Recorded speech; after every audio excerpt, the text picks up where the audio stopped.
מה שנקרא להשתכנז, להיות ישראלית לחלוטין, כי יש לי שורשים, יש לי דברים בזהות שלי, במהות שלי, בקשר שלי, לאבא שלי, למשפחה שלי, שהם כן חשובים לי, ולא הייתי רוצה לוותר עליהם. שהם גם לפעמים דבשת של גמל. כן, שזה גם עול לפעמים, אבל זה כל הזמן הדיאלקטיקה הזו, המורכבות של מצד אחד ייחודיות נורא גדולה, מצד שני יש עול שאתה נושא. ראויה למדה בבית ספר יהודי, ומאז עולמה חצוי, קרוע. אבל לפעמים יכול לקרות פתאום פיגוע, או איזה משהו שפתאום הזהות שלך באה לידי מגע ממש בצורה של כאילו קלאש כזה, זהות הערבית הפלסטינית שלי, גם והישראלית, כי זה מקשה אחת, עם הזהות הישראלית הציונית נניח. ואז זה ממש ממש קלאש, ואז כאילו אתה אומר לעצמך, איפה אני בכל הבלגן הזה? איפה אני נמצאת? זה מעברים כאלה של ללמוד בבית ספר, לגור בבאר שבע, ללמוד בבית ספר בדואי, אחר כך ללמוד בבית ספר יהודי. זה כאב שמלווה אותי כל הזמן. זאת אומרת, זה כאב שאתה כל הזמן הולך איתו, חי איתו, אבל אתה לומד לחיות עם הכאב הזה. מה שמניע אותי לעשות זה הכאב הזה. ראויה היא ביתו של הרופא הבדואי הראשון, יונס אבו רביע, שאותו אני זוכר מן הלימודים באוניברסיטה. There is also a young Bedouin studying medicine, Yunus Abu Rabia.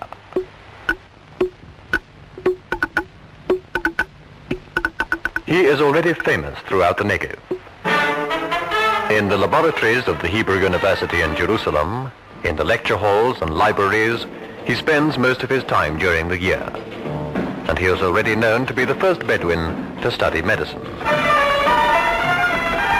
During the holidays, Yunus, like other students, bids farewell to his alma mater and goes back home to the desert.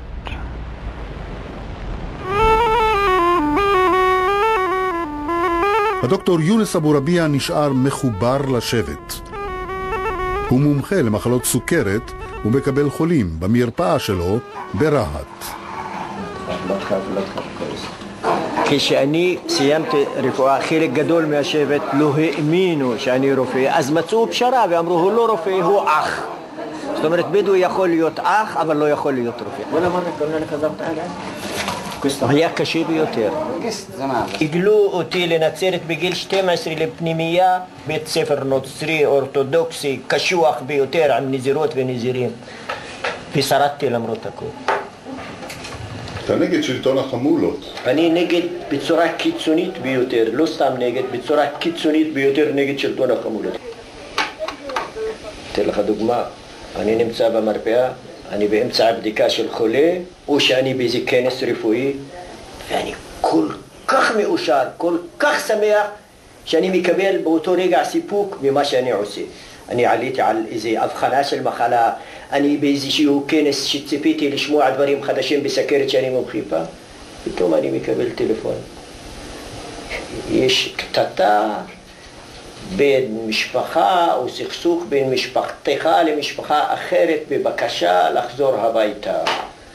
ואז אני באמת נקרא, ואני אומר, אם לא הייתי לומד והייתי בן אדם רגיל, לא הייתי סובל מהסבל הזה, ואם הייתי מחליט להתנתק לחלוטין מהשבט או מהמשפחה, לא יכולתי, מכיוון שאני מרגיש חובה מוסרית ואנושית לאנשים שחסכו כסף ולא אכלו ולמדו אותי בבית ספר ובאוניברסיטה והשקיעו את רוב הכסף בכדי שאני אהיה רופא. ואז אני כאן נקרא מכיוון שזו הרגע שיש ניגוד מוחלט בין יונס וההוויות שלו והרצונות שלו לבין תרבות שזמנה עבר והיא לא נמצאת עכשיו. החמולתיות, כן. זה קורא אותך. זה קורא אותי. בביתם של בני אבו רביע מגישים את המקלובה, מעין תבשיל של עוף ואורז. ואופייני למשפחה ישראלית מתפתח מיד ויכוח לוהט על הדברים הכואבים, כשהבמאי שופך שמן על המדורה. לך המדינה עשתה רע? עשתה רק טוב. למה? קידמה אותה. על פי מה קבעת? מה? הווילה שאני חיה בה? אבא דוקטור? מה? שאני דוקטורנטית? מה? על פי מה? איזה מדדים? על פי איזה מדדים אתה כמייצג, ואתה מאוד מייצג, מסתכל עליי ואומר, למעשה קובע חד וחלק המדינה עשתה לך טוב. על פי מה? אז אתה יושב מולי ואומר לי, הנה את משכילה, בזכותי כמובן, ההשכלה שלנו היא בזכותכם. זה קשור כמובן תמיד לדמוקרטיה שלכם. נמאס לי מזה שכשאני יורדת מהבניין שלי בכל יום בבוקר, אז אומרים לי, אבל את לא נראית, או שאת לא נשמעת, לא נראית ולא נשמעת, את כמונו, את משלנו, אני לא משלכם, אני משל עצמי. זה נובע הרי, זה סוג של הרגשה טובה שהישראלי מקבל, הנה עשיתי טוב. בסך הכל. אני לא אחראי להזנחה שלכם, זה אתם אחראים לה, אתם יש לכם אחריות בעצמכם על הדברים שלכם. אני מסתכל עלייך ומחפש את ההזנחה ולא מוצא אותה. אתה לא תמצא אותה עליי, אני לא מייצגת שום הזנחה. אבל אתה תמצא אותה אצל הבת דוד שלי שהיא בכוחלה, שמרחק 40 דקות מפה, ומרחק גם 20 דקות מפה, בשגב שלום, בכל הכפרים המוכרים והלא מוכרים פה בנגב, אתה תמצא אותה בקרב 175,000 בדואים שחיים פה. למה אין אף בית ספר ערבי אחד בעיר באר שבע, שיש בה יותר מ-4,000 משפחות ערביות? היום הילדים שלנו, כמו בתהליך של התבוללות, של איבוד זהות, שאנחנו לא יודעים איפה אנחנו לומדים עברית וחיים את החיים היהודיים, אבל אין לנו יכולת לממש את האוטונומיה התרבותית שלנו, כי המדינה לא נותנת לנו אפשרות לעשות את זה. אתם חושבות שאבא שלכם עשה את טעות חייו בזה שהוא גידל אתכם כאן בארץ הזאת? לא, קודם כל ממש לא. למה לא בירדן? מי מתפלא שאתם לא מהגרות? למה שנאגר? טוב לנו פה. רגע, אתה יודע, השאלות שלך כל כך פרובוקטיביות. בכוונה. הוא רוצה אייטם. בסדר. לתוכנית האקזוטית. לא, על בכלל לא אקזוטיות. על הבדואיות המודרניות. לא, אז הנה, יצא לו הפוך על הפוך. אז הוא מתגרה, ואנחנו רוצים איך את הדברים שהקהל רוצה לשמוע. זה השורשים שלנו, לכאן אנחנו שייכים, אנחנו לא שייכים לירדן. מה לעשות? להפוך אותה למדינת כל אזרחיה? כן. לבטל את מדינת ישראל כמדינת העם היהודי? לבטל את הסממנים שמפלים אותנו כערבים, כאוכלוסייה ילידית, להתחיל ללמוד עלינו קצת, לקבל אותנו כפי שאנחנו. אבל אתם מיעוט. את תלמדת, תקבל את המיעוט? אתם מיעוט. נו, אז מה, אז נמחוק אותנו? בגלל זה אתה יושב מאחורי המצלמה, ויש לך את הפריבילגיה להגיד לי, המדינה היהודית, הדמוקרטית.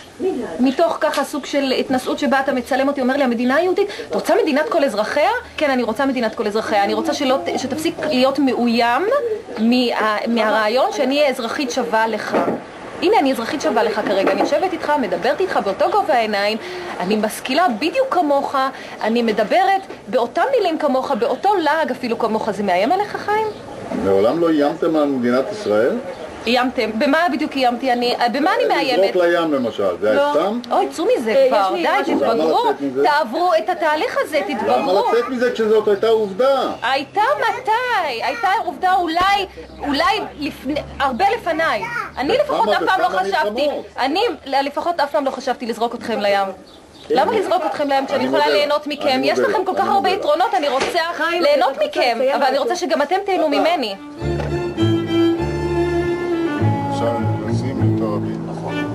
בלוויית ראש מנהלת הבדואים אילן ישורון אני נוסע לתראבין החדשה. לכאן מעבירים את השכנים של עומר שפגשנו קודם. עיירה נהדרת, עומר בהתהוות. לא מעט וילות. נכון, במידה מסוימת הכל בנייה עצמית שלהם. עצמית שלהם. האוכלוסייה בוודאי משודרגת. אתה מביא אותו ממים שאינם זורמים איפה שהוא היה, למים זורמים. אתה מביא אותו לחשמל, ולא היה לו חשמל. תשתית כבישים שלא היה לו תשתית כבישים, ביוב, ניקוזים. דברים שלא היו לו בעבר. הממשלה החליטה להקצות את המגרשים בחינם. אני חושב שהמדינה עושה המון כדי לקדם את סוגיית הבדואים. אני חושב שהיא עושה המון.